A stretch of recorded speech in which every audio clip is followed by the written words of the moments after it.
इस बीच बेलारूस के मीडिया ने दावा किया कि पुतिन ने रूस की राजधानी मॉस्को में फिर 5 जगहों पर S-400 एयर डिफेंस सिस्टम तैनात कर दिए।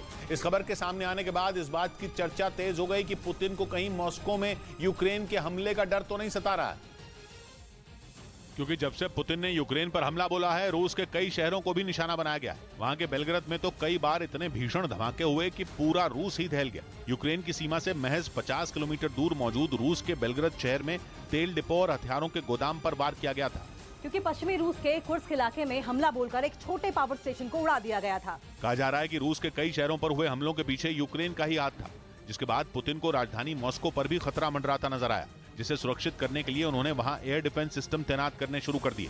और अब खबर है कि उन्होंने मॉस्को में एक साथ 5 जगहों पर एयर डिफेंस सिस्टम तैनात कर दिए। इससे पहले पुतिन कुल 7 एयर डिफेंस सिस्टम मॉस्को के अलग अलग इलाकों में तैनात कर चुके हैं, क्योंकि उन्हें मॉस्को पर हमले का डर सताने लगा था। फरवरी के महीने में ही रूस के एक ऐसे शहर पर वार हुआ था जो मॉस्को के बेहद करीब था। तब ड्रोन से रूस के कोलोमना शहर पर हमला किया गया था। हालांकि ड्रोन हमले से पहले ही गिरकर नष्ट हो गया था, लेकिन कोलोमना शहर तक ड्रोन के पहुंच जाने ने पुतिन की चिंता बढ़ा दी थी, क्योंकि कोलोमना शहर रूस की राजधानी मॉस्को से बस 109 किलोमीटर दूर है।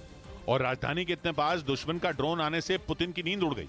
वो पहले ही अपने घर को सुरक्षित करने के लिए डिफेंस सिस्टम तैनात कर चुके थे, जबकि उन्होंने मॉस्को के दूसरे हिस्सों में 6 और डिफेंस सिस्टम सुरक्षा के लिए मैदान में उतार दिए थे, ताकि आसमान से होने वाले किसी भी हमले को नाकाम किया जा सके।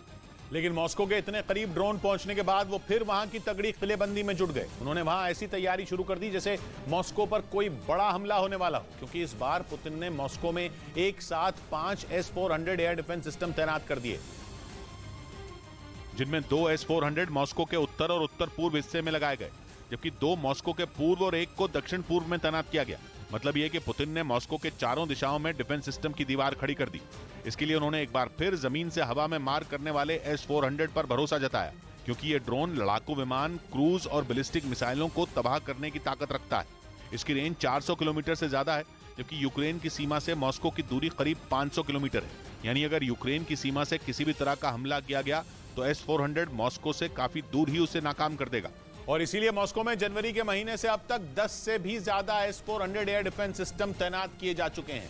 लेकिन यूक्रेन के साथ जंग के बीच पुतिन की मॉस्को बचाने की इस तैयारी का रूस में ही विरोध होना शुरू हो गया, क्योंकि उनकी ऐसी तैयारी देखकर मॉस्को में रहने वाले लोगों में खौफ बढ़ता जा रहा है। कहा जा रहा है कि वहां के लोगों में इस बात का डर बैठ गया कि मॉस्को पर किसी भी वक्त हमला हो सकता है। इस बीच रूस में पर्यावरण के लिए काम करने वाले लोग भी पुतिन पर बुरी तरह भड़क गए। उन्होंने आरोप लगाया कि पुतिन ने मॉस्को के दक्षिण पूर्व हिस्से में डिफेंस सिस्टम और सेना की तैनाती के लिए मॉस्को नदी के किनारे मौजूद हजारों पेड़ काट दिए। दावा किया गया कि मॉस्को की सुरक्षा के नाम पर करीब 100 हेक्टेयर में फैला जंगल साफ कर दिया गया। खबर के मुताबिक ये जंगल मॉस्को नदी के तट पर करीब 2 किलोमीटर की लंबाई में फैला हुआ था।